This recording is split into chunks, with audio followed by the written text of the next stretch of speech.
Start out. My name is Marge Brunsting. I'm the president of the Greater Sioux County Genealogy Society. Wilma Vande Berg, our first speaker tonight, is our archivist who does a lot of research for us. Our treasurer is Chuck Brunsting, my husband. Our secretary, Kaylee DeVries, who is a Mao.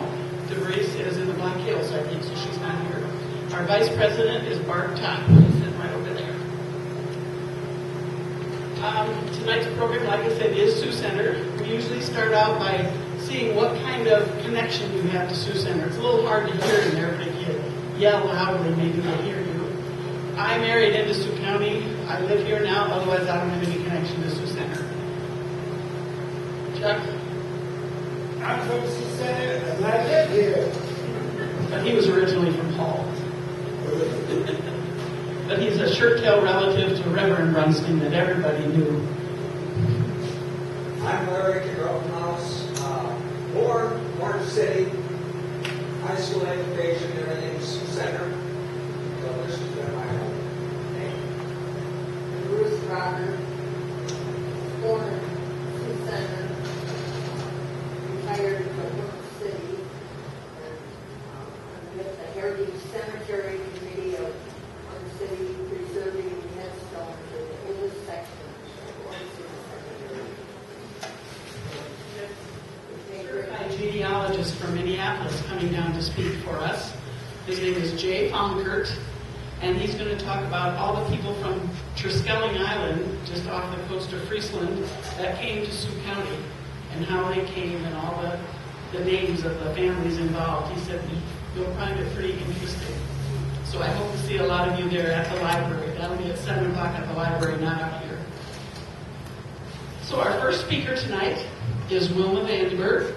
She's going to talk about our early pioneer families, and she has all these pictures that she's put together that you can peruse after the meeting.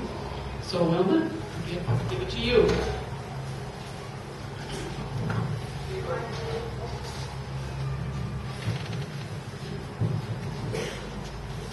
Finally, I get to introduce myself. I'm Wilma Vande Berg. I've been doing genealogy and local history since 1982. And I'm a charter member of the Greater Sioux County Genealogical Society. I am not a local yokel by birth, but I married into a deeply rooted pioneer family. Can you imagine no Sioux Center at all? No houses, no farms. As far as the eye could see, only maybe an occasional tree if there was a river. There was no water park, no golf course, no street construction. That is what it was like in 1871, only 154 years ago, which is only a moment in the scope of time. But first, it's time to interrupt this program for a commercial. We'll be right back. We have some handouts on hand. Some handouts on the table over here. That document. I'll get it for you.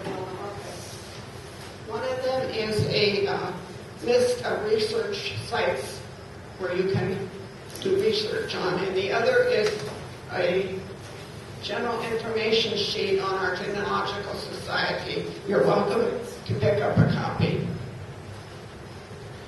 We have some books for sale, believe it or not. And the main one I wanted to do was the 1941 edition of the Sioux Center News. And this is what the old newspaper looked like. And there was no hard copy ever made of it. It's just an old brown newspaper. And it's in the library. There were 6 sections to the newspaper, 44 pages of printed newsprint.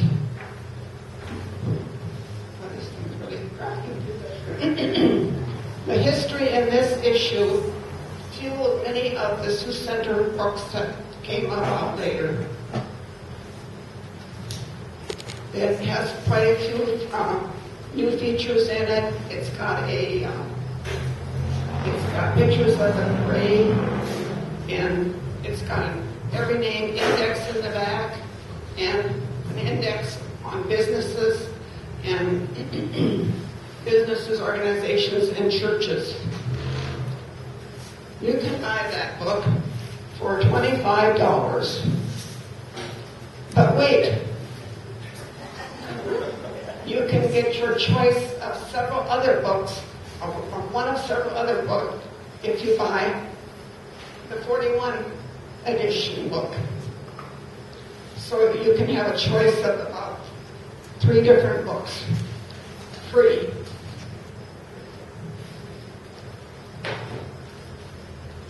And then we have a few copies of Siouxland, the Story of Sioux County by Nelson Neuenhuis. That was done in 1982, or 1982, I think so, yeah. It's a historical book. The Pocket of Civility book was done in 1976 by Mike Vande Berg. And it's a professional historical account of Sioux Center. And then a lot of you have this book. And we don't have any more of these left for sale. And it is a big, comprehensive history of Sioux Center. And it's out of print.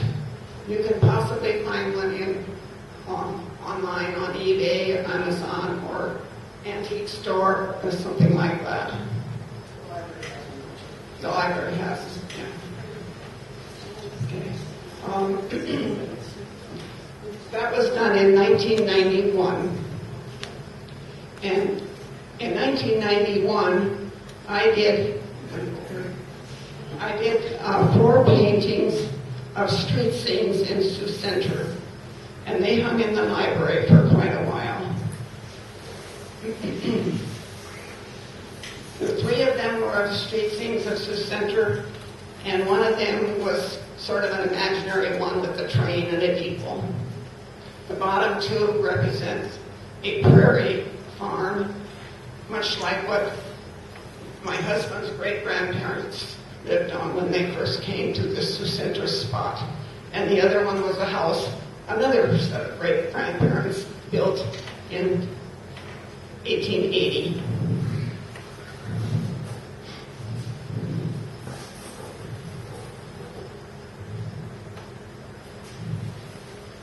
Now we'll get back to our regular scheduled programming.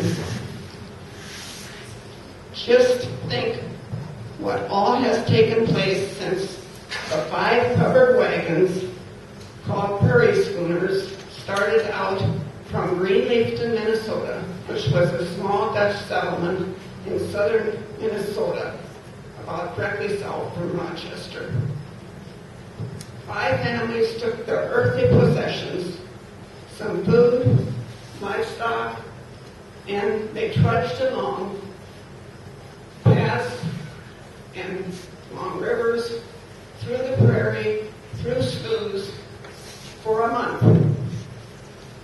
Now, they started out in September of 1871. In my estimation, that's not a very good time to start out with some covered wagons, but that's what they did for a month, and they rested on Sundays. In October of 1871, they stopped. Jacob Coster was their leader, and he declared, "Here we are, and here we will make our future home, God willing."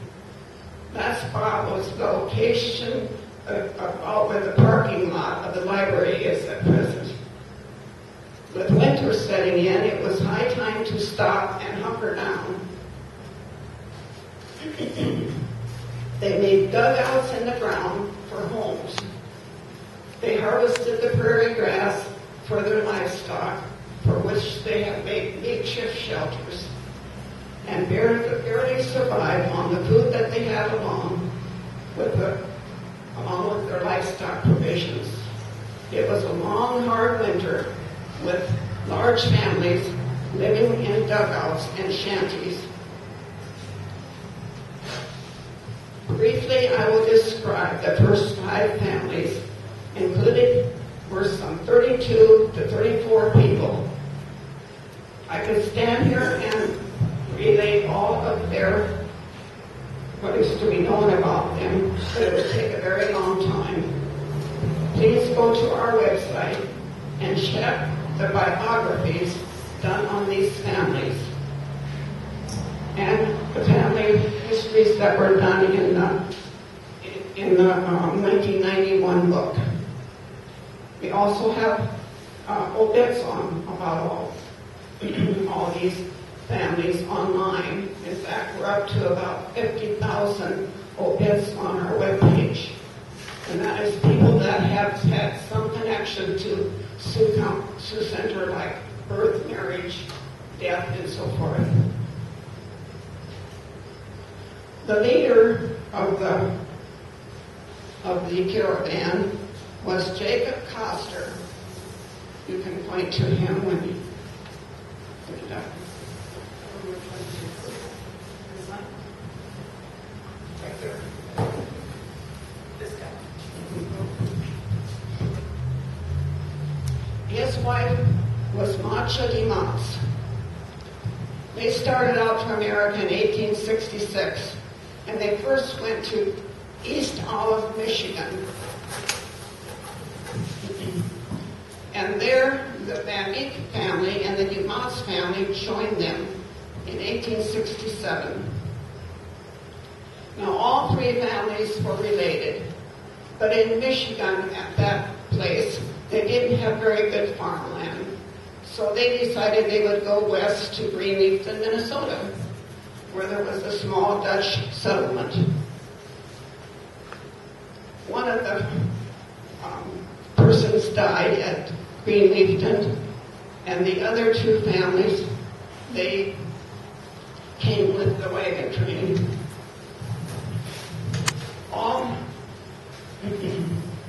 As described previously, they decided with 3 other families to go west for free land. When they arrived at Sioux Center location, they heard those famous words that he spoke. Here we are, and here we will stay, and here we will make our future home, God willing. The Coster family built a shanty out where Jerry Reitzma lived. A lot of you will remember that name. And they farmed in that area. It was just south of the library parking lot. They had 7 daughters and 1 son. The family was responsible for planting the cottonwood trees along Main Street and in the park.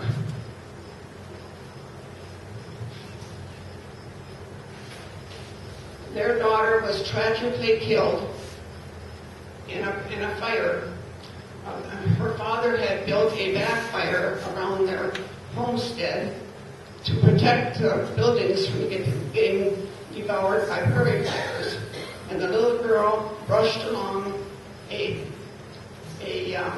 bush that was burning, and her clothes caught fire, and she died. I think Chuck will relay that story when he's telling his stories. The family of Geisbert Van Eyck and Geisbert Dimas, they were great-grandparents of my husband, Don Vande Berg. She was a sister of Jacob Coster, the leader of the caravan. They and their 6 sons settled on farms in the area of the First Reformed Church in Old Town. Old Town will be explained later, too, why it was called Old Town. They also came from Greenleafton, Minnesota. Shortly after establishing a home, and building a little home, their home burned down. It was kind of unique because the 6 boys would climb up into an attic at night. They would get on a box, and then they'd climb on their mother's back and up into the attic for the night. And they would descend in like manner in the morning. Jacob, the youngest son, died in 1880 from the diphtheria epidemic. Shortly after that, the family had a daughter. They had 6 sons, then they had a daughter. The daughter's name was Jenny. And this Gijsbert Van Beek, he went to our city to get some provisions, and he stopped at the newspaper office, and he told them he was just as proud as the United States President to have this new daughter. And that was my husband's great-grandmother, Jenny Van Beek Wilson. This Van Beek family, the oldest son was Henry, and he had a general store in the old town, and he actually named the town of Sioux Center because it was in the center of Sioux County. That was quite original, wasn't it? Henry and John, Garrett and Everett, they left for North Dakota in the 1890s. It seemed like these families just had to keep going. Cornelius Van Beek and Jenny Williamson, they stayed in the Sioux Center area.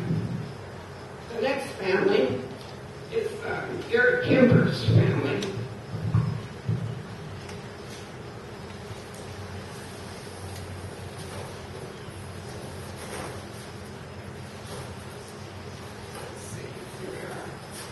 These families are all displayed on this trifold, and you're welcome to come up at the end of the program and look it over. The trifolds seem to want to fall over. Garrett Kempers and his wife, Dina Rinskers, married in Wisconsin. He was 18 years old when he sailed to America with his father settling in Wisconsin. He was a tailor, and he met his wife on the ship. They came to Greenleafton, Minnesota, and joined the Coster's wagon train. Their children were Barney, John, Simon, Garrett, and James Kimpers. Garrett built a farming empire and prospered. Besides tailoring, he was a carpenter and built his own buildings. Again, see the biographies on our website and the obits on our website for further information on each of these families. The Brunsting brothers, there's a picture of that family here also. That was Henry W., Anthony J., and Garrett Brunsting. Henry and Anthony were both young married couples when they went on the wagon train. Garrett was single. Anthony died in 1878, and his wife married the brother Garrett.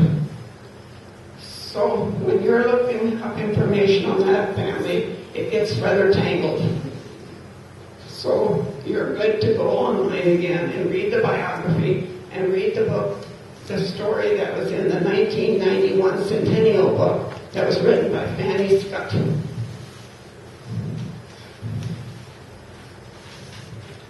The last couple that came was Lambertus Pietenthal. He joined the wagon train in Greenleafton, Minnesota also. He and his wife had passed through many hardships along the line. She died in 1889, and then he married Atcha Zakema de Vries, and they had one child, Mrs. R.A. Riekers. Also, see their biography online. I have tried to make my portion of this presentation short, but with so much information available, you are encouraged to find more in the resources mentioned. Excuse me, I need to take a drink of water.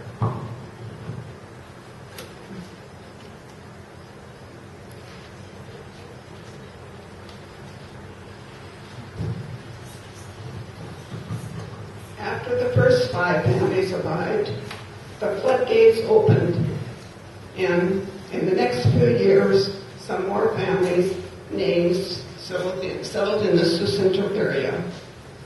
They were D.H. Wesselink, Garrett Wesselink, H.J. Wissing, J.W. Te Grotenhuis, D.W. Dornick, and Garrett Cleavers.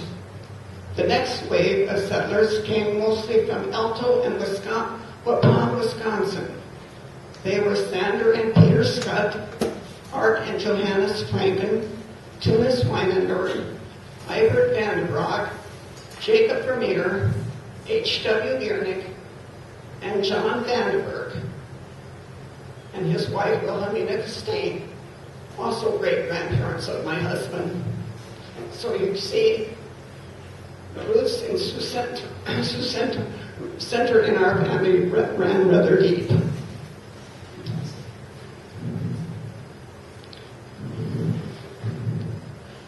More settlers kept coming. Most were from the province of Gelderland. Most were neighbors and spoke the same dialect and the same traditions back in the old country where they had originated. Some more names were the Dorsmans, Langendijk, Wright Sneller, Hein and Ben Mao from Pennsylvania, Ibert and Hannes Genherder, Garrett Vande Berg came from Wisconsin. The Wanskiers and the Zutenhorsts came directly from Holland. There was another group of settlers in West Branch Township that came in 1870, and they had previously been from the Muscatine, Iowa area, and those included Fred Claveringa, John Pickelder, Garrett Postuma, B.W. Jansen, and Fred Cool. By these names, you can see that there are still many prominent families with these names in the area. The settlers on the west side of the West Branch River, which ran from about Middleburg to Morris diagonally, those settlers have been described pretty much by my narrative.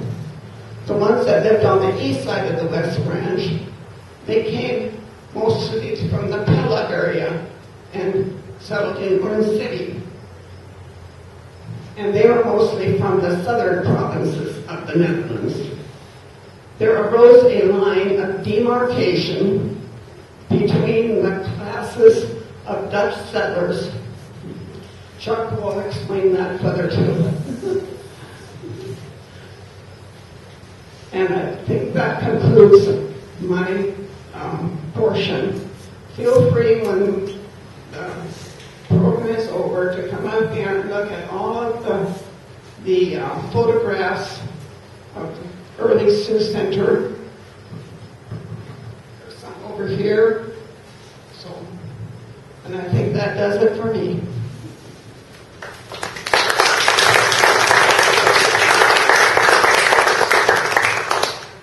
There are, like she said, almost 50,000 obituaries.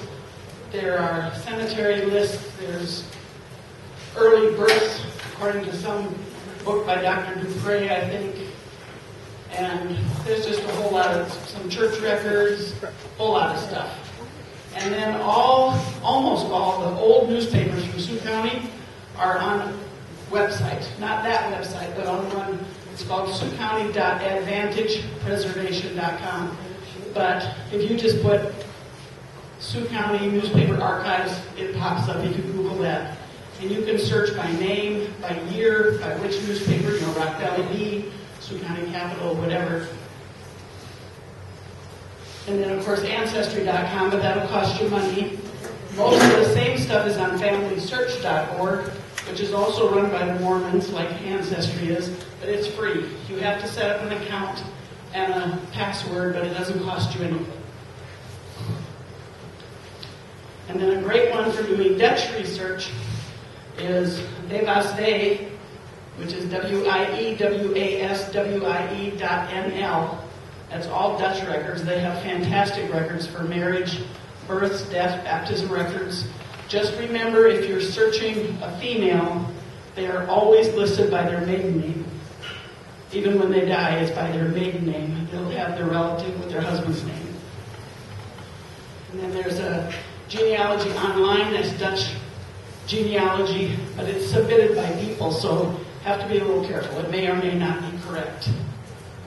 And if you really want to get in deep, there's something called Cindy's List. She has links to thousands of websites of all different descriptions. She doesn't have the information, but she's got all the links to send you where to go for all of her stuff.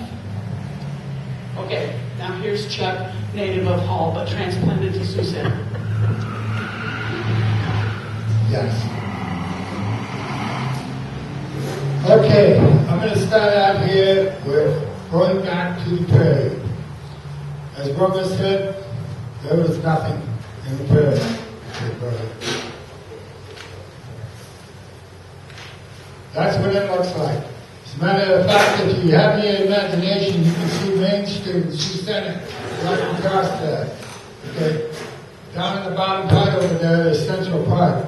Anyway, it was 1870, 1871, Orange City was just starting to get settled, and there was an area that just did not get settled on the west side of the West Branch River until 1870 from Minnesota. The West Branch River. Is he in your way, or can you see the? I can see. Okay, the West Branch River, or creek, depending on the time of the year. If it's in the spring, it was a river, but if it's in the fall, it's probably a creek. Anyway, there's vast prairie land with very fertile soil. And there's only a few people that decided to go ahead and get settled in the West Branch Township. Now, there's a little problem here. This is beautiful, and it's peaceful, and the prairie flowers, and the butterflies, and maybe some deer. Back then there was buffalo and bison. But there's problems. One of the problems is the prairie fires. Lightning strikes the prairie, and the fire begins. Now, if there's a wind coming in, the prairie fire blows with the wind, and it's just as fast. So if the wind was between 10 and 30 miles an hour, the prairie fire was going probably 20 miles an hour. You are not going to outrun that prairie fire. So, we have a little incident here. This is with Jacob Costers, who settled in the present day of Sioux Center. His shanty at that time, this is in 1871, his shanty at that time was behind the library, across the street from behind the library.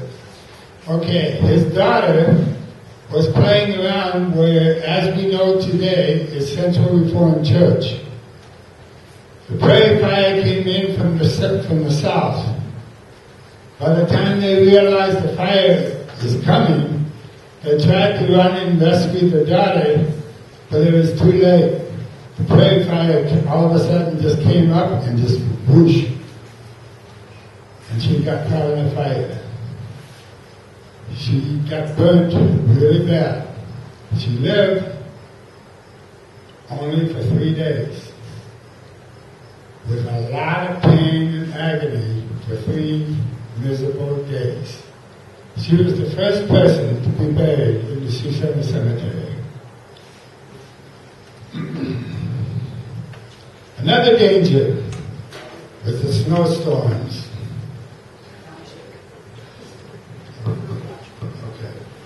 Another danger was the snowstorms.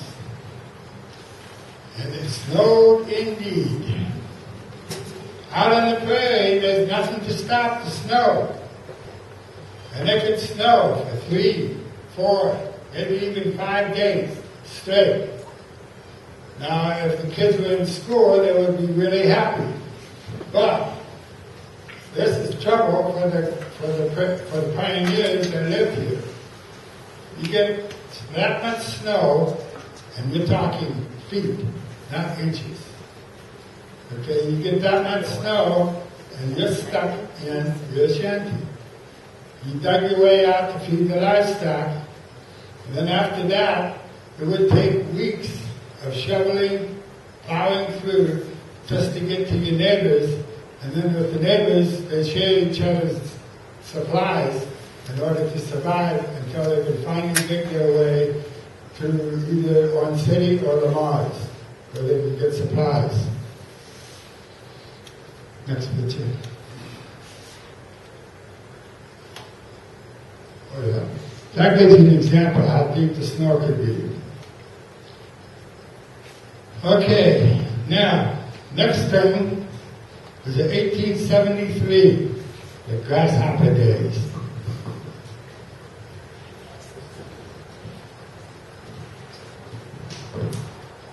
Some people call them the Rocky Mountain locusts. The prairie grasshoppers were green. These suckers were brown. And when they came in so thick that it covered the sun. And when they came in, they destroyed everything. They ate everything. And unfortunately, this was in June, where the crops were just coming up and everything was looking really good. They figured they're going to have a good year until these varmints came in and ended up eating everything of the crops. The story that was passed down to my family, my great-granddad lived through the grasshopper days, and he was going to cultivate the corn, and he hung his coat on the fence post, and he made a round in the field, and when he came back, the grasshoppers ate his coat. That's how bad it was. And the life was quite miserable. And then all of a sudden, they disappeared. They took off. Who knows where? They laid their eggs, heaven forbid, because we get ready for the next year. Anyway, Sioux County farmers ended up getting help from the Pella area. They ended up shipping hay, corn, whatever to help to survive. Also, the state came in and gave money to help survive the farmers. That was in 1873. 1874, it was July when they came back to the grasshoppers. This time, the oats and the wheat was harvested. So they got that much out of it before the grasshoppers came. But anything else that was left, the grasshoppers ate it. So no corn crop. Well, I'll take that back. There was one farmer that ended up getting 5 bushels to an acre. So that's about all you could get. 1875 through 1879, the grasshoppers continued to come back every summer. Now they did a lot of damage, but not quite as much damage as they had been the 2 years before that. And this continued on with grasshoppers until insecticide got invented. Now we'll go to an incident that was sad. 2 guys went to the Rock River to chop down some trees to get some lumber. Garrett Kluber and Dirk Jan Westlake. And when they did not return in due time, an organized search party went to go looking for them. When they got to the river, they found oxen still yoked to the wagon, grazing, but the back wheels of the wagon was missing. Mr. Ballasfield, who owned a nearby store, post office, stage depot, he had a rowboat. The river was full at that time and moving rather swiftly. So in the boat they went, the search party, and down the river they went and searched for a long time. And they just about gave up when they saw 2 stubs sticking out of the water, which was Garrett Kluber's feet. A little later, Mr. Ballasfield found Wesling's body in a hole in the river. It was believed that the two gentlemen tried to cross the river in a new place, and the oxen feared the river, so they turned unexpectedly while being partway in the river, and the wagon came apart and threw them into the river. Obviously, they couldn't swim. Mr. Cleaver left behind a wife and 3 grown daughters. Mrs. Westling Mr. Westling left behind a wife and 8 small children. Later, Mrs. Westling married a Hyman John Wissink, who had 12 children. And together, they raised 20 children, ended up to be proper adults. Then there's the coming of the train to Sioux. A Tunis Weinberg, who lived on a farm 4 miles south of Sioux. His place was just west of $1 Million Corner. Tunis had a vision that the railroad was coming through his farm and knew exactly where it was going to pass through. When the surveyors came, they were going to lay the tracks west of his house, but Tunis argued with him that the tracks should cut through the hill east of the house. The surveyors stuck to their plan on the west side of the house. Later, the surveyors changed their mind when they found out after a rainstorm that they would need to go through a lake, and found that the east side was a much better idea. Now, another incident with the train is Mr. Wanshire also had a vision and is known to be the town's prophet. He saw a light traveling at great speed from north to south and heard rumbling and a whistle. When he approached the light, it disappeared. When the surveyors came, they were going to set the tracks about 1 mile west of Old Town. Mr. Wanshire argued with them, saying it should be further east, or 1/4 mile from Old Town. The surveyors reevaluated everything and found out that Mr. Wanshire was right. Another incident that happened was the railroad was laying down tracks. One of the horses broke a leg. Well, the horse had to go down. So a couple of the local guys took over the horse and they put it down. And they skinned the hide and tanned it. And yeah. Larry, who's got that tan? I do. You got that hide? I got that hide. You still got it. It's going to come over here somewhere. I have the hide. There you go. The hide still exists. Good. Thank you.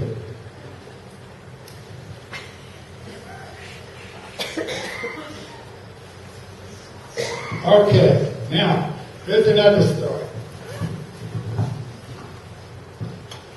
Back in the day of the pioneers, before Sioux became Sioux, everyone either had to walk to Orange City or go by horse for church or supplies. The problem between Sioux and Orange City was the West Branch River. Sometimes it would be dry, while other times it would be full to the banks. So it was decided to build a bridge, which is located between sections 22 and 27. Go ahead and pick that up.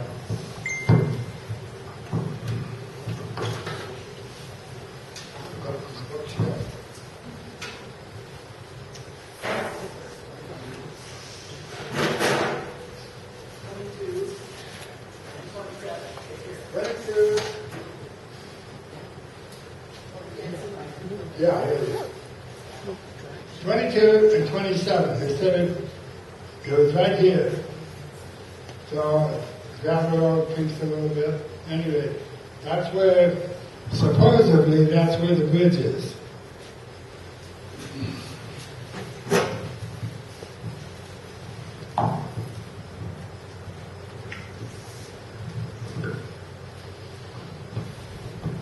Now keep in mind that in one city, when they found out you were from Gelderland, they would strongly suggest that you settle on the other side of the West Branch River. So, and anybody else that they didn't think was appropriate for one city, they sent it over to the other side of the West Branch River. After the wooden bridge was built, to make it easier to go back and forth, somebody put a sign up on the bridge on the one city side that said, okay, this Dutch, I'm going to need help. So keep in mind here. It says, hier had het muscuden ook. Okay, I'm not very good at the Dutch thing. Anyway, which means, here is where humanity ceases. Or, the other interpretation is, beyond this line, the inhabitants are not human beings.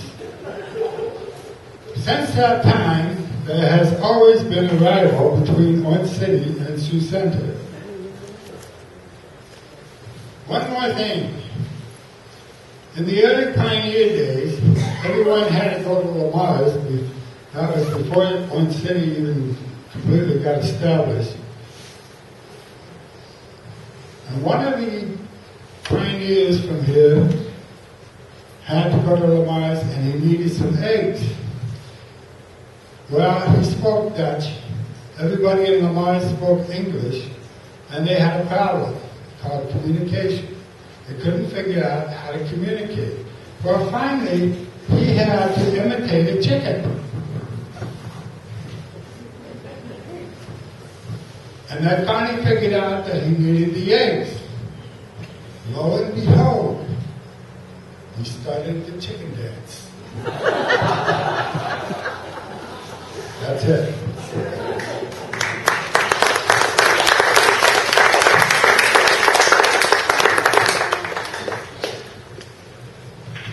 Thank you, Chuck. And now Larry Te Grotenhuis. I always called it Grotenhuis. You Americanized it, huh? That's right. Okay. Larry will continue with this story of Sioux Center. Okay. There's a little bit of overlap with all the stories that you've heard so far. I'll try to fill in some more of the gaps. The first is settled in the Sioux Center area were 5 families of Dutch origin that Wilma had talked about. They came from Muscatine, Iowa in 1870. They were followed by a larger group that came from Greenleafton, Minnesota, and eastern Wisconsin.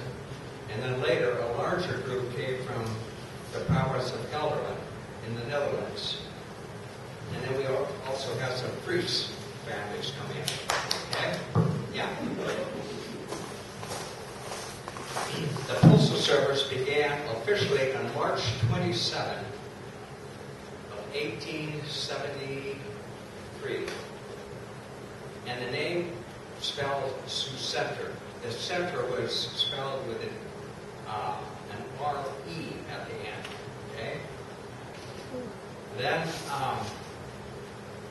on February 27, 1893, the name of the post office was changed to Sioux Center as it is written today.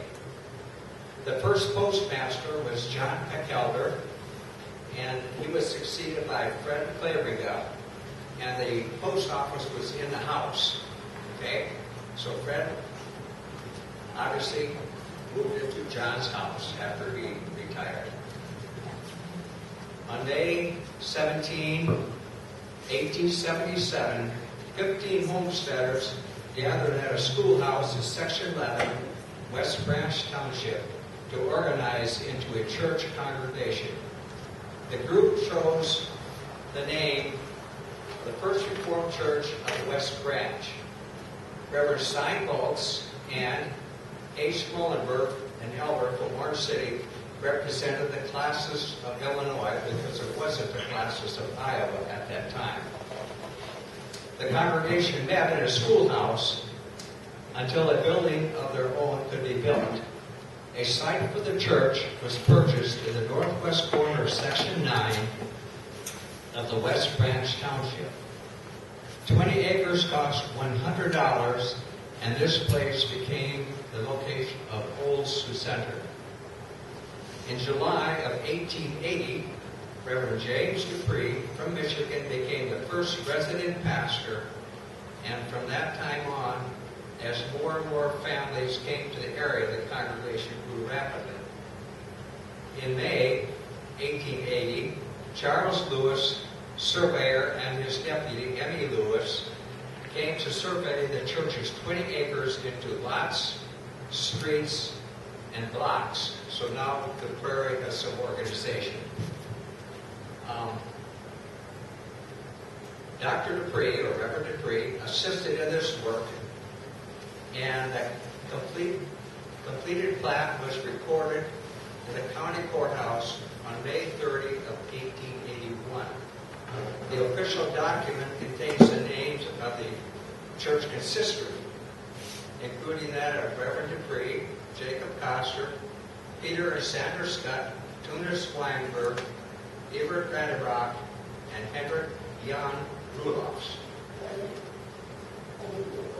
Sorry.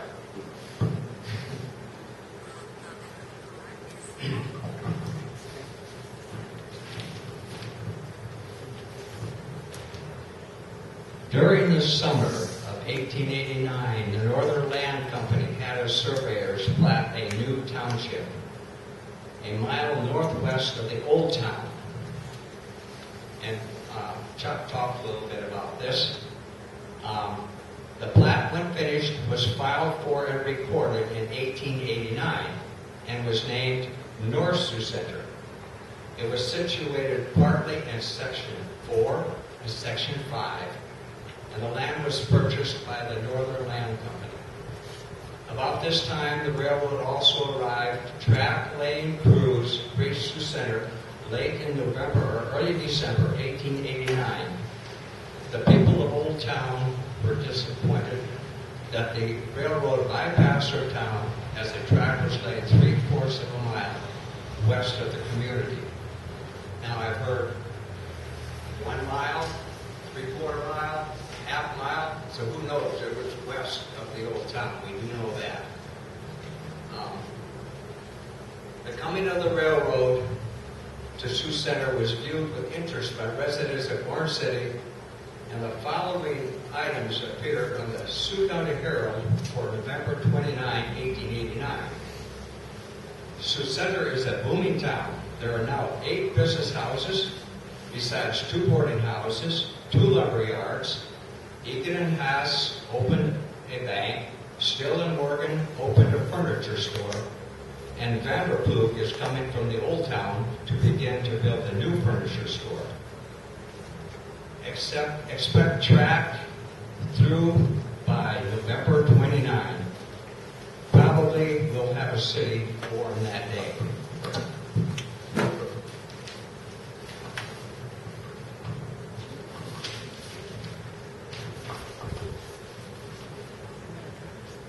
Years after the platting of North Sioux Center in the spring of 1891, 38 men signed a petition for the incorporation of the town. The district court appointed the commissioners to carry out the plebiscite on the question. Appointed were Leon Carr, M. Winter, George Spencer, Henry Miley, J. and T. Prince, and on the 3rd day of May 1891, 29 electors turned out to cast their vote. When the results were tabulated, it was found that there was only 1 vote registered against incorporation. The election for city officers took place 1 month later. At that time, Peter Egan Jr. was elected Sioux Center's first mayor. Tunis Weinberg was chosen city treasurer. Leon Carr, city clerk. Council members included P.L. Scoop, George Spencer, U.P. Solberg, Tunis Prince, John Alberg, and M. Manning. At the first meeting, the council appointed H.C. Cool as the town marshal. 11 ordinances were passed. at this initial meeting. During the 8 years before the coming of the railroad to Sioux Center, the old town had 2 general stores, 2 blacksmith shops, a hardware store, a harness shop, and about a half dozen dwellings. When the depot was built in North Sioux Center, most of the business houses were moved to the new town site in order to take advantage of the railroad service. The old town still retained one or two of the small businesses, one being a general store, for the convenience of those who had residence in that part of town. The First Reformed Church remained the center of much religious activity of the community for many years until the time came when other churches were organized. With the incorporation of North Sioux Center in 1891, it also became the formation of the Sioux Center Independent School District. Board members were Henry Weinberg, W.F. Nyland, R. Boardman, Peter Egan.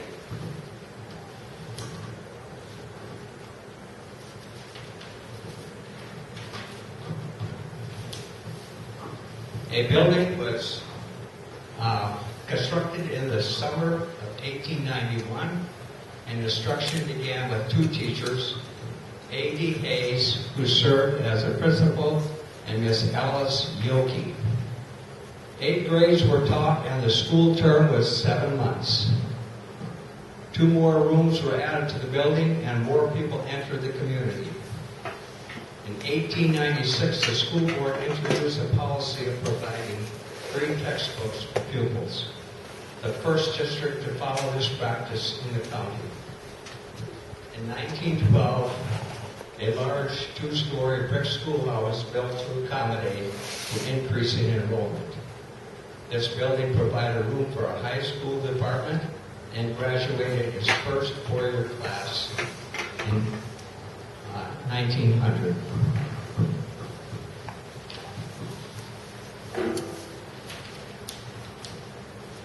Some other interesting things that I discovered as I was preparing for this. And I was talking to Mr. Klumpenberg about it, and he's right on.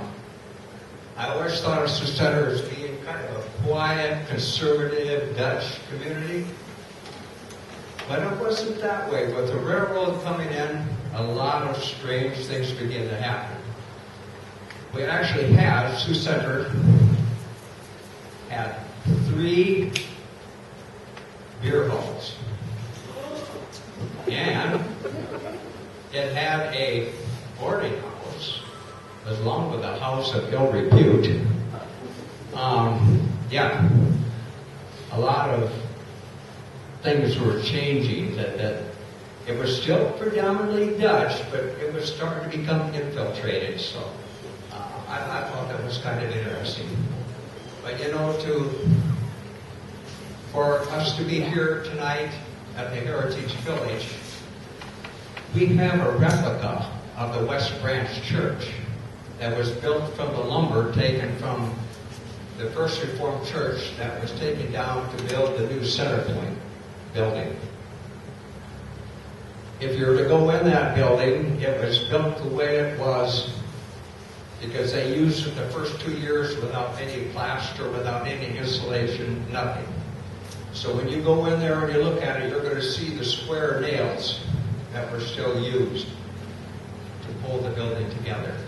And that building was built in 1902 to replace the one that was destroyed with the tornado. The other thing is that has come back. So the West Branch Church is back in the old town. The Ruloff store is back in the old town. Dick Ruloff started that in 1927. He bought it from H. Vermeer, and it started out in a house. And as I've said before, you've heard the term house businesses. The stores weren't like they are today. They were run out of a person's house. The post office, the telephone office was run out of a house. So when Dick Rudolphs bought it, he moved in, he bought the house with the business in it, and he bought the lot next to it. That lot has now been vacated, but it was right at the corner, 2 blocks east of here. And,